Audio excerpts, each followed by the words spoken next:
வணக்கம். இன்னைக்கு நாம சாம்சங் கேலக்ஸி S25 பத்தி வந்திருக்கிற ஒரு புது ரிப்போர்ட்டை ஆழமா பார்க்க போறோம்.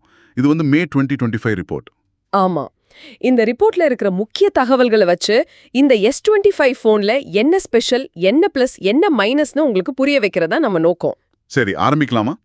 ரிப்போர்ட் இத மேம்படுத்தப்பட்ட சக்தி வாய்ந்த ஃபிளாக்ஷிப்னு சொல்லுது. முதல்ல டிசைன் பத்தி பேசுவோம். டிசைன் ரொம்ப நேர்த்தியா பிரீமியமா இருக்குன்னு சொல்றாங்க. மெருகேற்றப்பட்ட மேட் ஃபினிஷ் வேற. மேட் ஃபினிஷ்னா கைரேகை பதியாதுல்ல? ஆமா, அது ஒரு பிளஸ். அப்புறம் S24 விட கொஞ்சம் லைட்டாவும் இன்னும் கொஞ்சம் கச்சிதமாவும் இருக்கான். ஆனா டிஸ்ப்ளே சைஸ் மட்டும் லேசா பெருசா இருக்கு. ஓ, எவ்வளவு பெருசு? 6.36 இன்ச். இது dynamic AMOLED 2x display, 120 Hz refresh rate இருக்கு. அதனால ஸ்க்ரோலிங், கேமிங் எல்லாம் ரொம்ப ஸ்மூத்தா இருக்கும். பிரைட்னஸ், கலர்ஸ் எல்லாம் எப்படி இருக்குன்னு ரிப்போர்ட்ல இருக்கா? ஆமா, பிரகாசமாவும் கலர்ஸ் ரொம்ப துல்லியமாவும் இருக்குன்னு குறிப்பிட்டிருக்காங்க. சரி, டிசைன், டிஸ்ப்ளே நல்லா இருக்கு. ஆனா இதுல உள்ளுக்குள்ள, அதாவது சாஃப்ட்வேர் பக்கம் என்ன இருக்கு? இதுல என்னன்னா One UI 7 இருக்கு. இது லேட்டஸ்ட் Android 14 பேஸ்டு. ஆனா இங்க ரொம்ப முக்கியமான ஒரு விஷயம் இருக்கு. என்னது அது? சாம்சங் இப்போ 7 வருஷம் சாஃப்ட்வேர் சப்போர்ட் தரேன்னு உறுதி சொல்லிருக்காங்க. இது முன்னாடி 5 வருஷமா இருந்தது. அப்படியா? 7 வருஷமா? இது பெரிய விஷயமாச்சே. ஆமா, அதாவது நீங்க போன் வாங்கினா கிட்டத்தட்ட 2032 வரைக்கும் உங்களுக்கு லேட்டஸ்ட் செக்யூரிட்டி அப்டேட்ஸ், புது ஃபீச்சர்ஸ் கிடைக்கும். லாங் டேர்ம் யூஸ்க்கு இது ரொம்ப நல்ல விஷயம். நிச்சயமா, இது நிறைய பேருக்கு முக்கியமா இருக்கும். சரி, இந்த சாஃப்ட்வேரை நல்லா ஹேண்டில் பண்ண பெர்ஃபார்மன்ஸ் எப்படி இருக்கு? சிப்செட் பத்தி சொல்லுங்க. ரிப்போர்ட் படி Snapdragon 8 Gen 4 இல்லனா Exynos 2500 சிப் இருக்கும். எந்த மார்க்கெட்டுக்கு எது வருதுன்னு பார்க்கணும். ரெண்டுமே பவர்ஃபுல்லா இருக்குமா?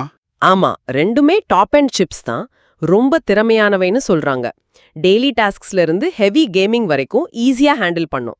சூடாகிற பிரச்சனை இருக்குமா?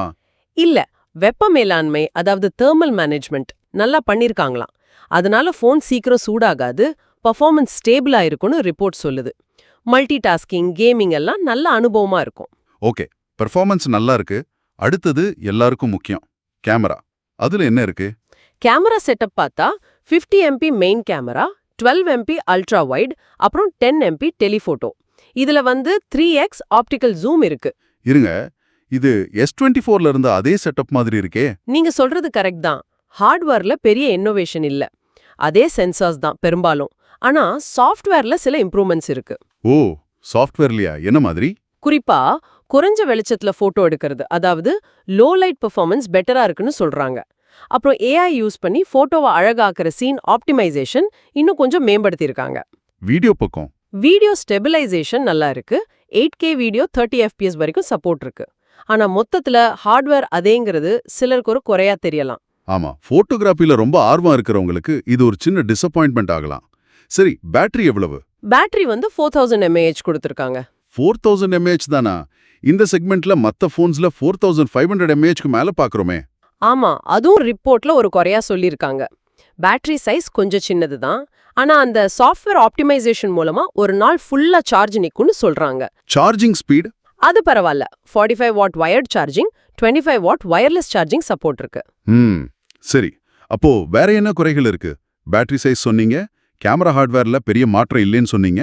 இன்னொன்னு அடிப்படை மாடல், அதாவது பேஸ் வேரியன்ட், இன்னும் 128 GB ஸ்டோரேஜ்ல தான் வருது. அதுவும் மெமரி கார்டு போட முடியாது, மைக்ரோ SD ஸ்லாட் கிடையாது. ஓஹோ, 128 GB இந்த காலத்துல பத்தாது. ஆமா, நிறைய பேருக்கு பத்தாது.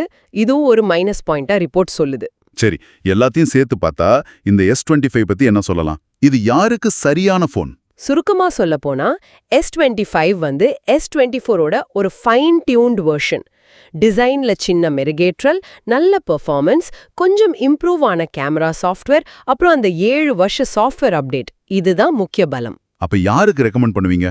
நீங்க ஒரு 2-3 வருஷ பழைய சாம்சங் போன் வச்சிருந்தாலோ, இல்ல வேற பிராண்ட்ல இருந்து ஒரு நல்ல ஆல்ரவுண்டர் ஃபிளாக்ஷிப் தேடினாலோ இது நிச்சயமா ஒரு நல்ல சாய்ஸ்.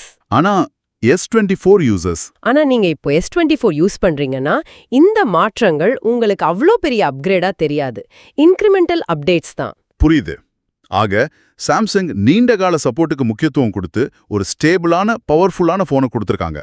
ஆனா கேமரா, பேட்டரி மாதிரி விஷயங்கள்ல பெரிய பாய்ச்சல் எதுவும் இல்லைன்னு தெரியுது. ஆமா, இது ஒரு முக்கியமான கேள்வியை எழுப்புது. உங்களுக்காக ஒரு சிந்தனை. சொல்லுங்க. நீங்க ஒரு போன் வாங்கும்போது உங்களுக்கு எது முக்கியம்? லேட்டஸ்ட் கேமரா ஹார்ட்வேர், பெரிய பேட்டரி மாதிரி அம்சங்களா, இல்ல ஹார்ட்வேர்ல பெரிய மாற்றம் இல்லாட்டியும் பரவாயில்ல, ஆனா 7 வருஷத்துக்கு சாஃப்ட்வேர் அப்டேட் கிடைச்சு ஃபோன் செக்யூர்டா புதுசா இருக்கிறது முக்கியமா? உங்க தேவைக்கு எது முன்னுரிமை? இத பத்தி நீங்க என்ன நினைக்கிறீங்க? யோசிச்சு பாருங்க.